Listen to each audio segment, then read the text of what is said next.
মনির হত্যাকাণ্ডের বিষয়ে পুলিশ কি বলছে? মামলা দায়ের হয়নি বলে আমরা জানতে পেরেছি। আপনার কাছে কি নতুন কোনো তথ্য আছে? মামলা কি হয়েছে? জানাবেন।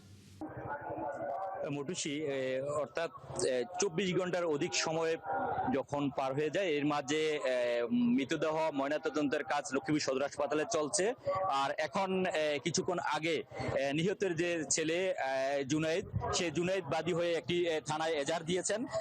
এমনটি লক্ষ্মীপুর রায়পুর যে থানা ওসি মোহাম্মদ শাহিন মিয়া বিষয়টি নিশ্চিত করেছেন।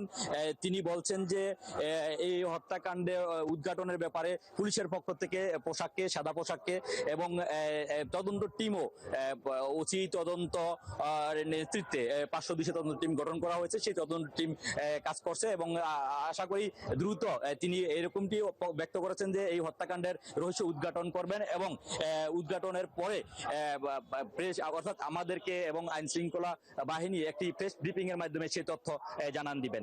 এছাড়া আপনাকে জানিয়ে রাখি, এই হত্যাকাণ্ডের হওয়ার পর যে বাদীর সাথে কথা হয়েছে জুনায়েদ, তিনি বলছেন যে তার এই দুনিয়াতে কেউ নেই এবং সে একা হয়ে গেছে এবং একান্তই একা। তবে তিনি বর্তমান যিনি প্রধানমন্ত্রী তারেক জিয়া, তার কাছে দাবি জানিয়েছেন যে তার মতো তিনিও শোকাহত এবং এই হত্যাকাণ্ড রহস্য উদ্ঘাটনে তিনি দাবি জানিয়েছেন।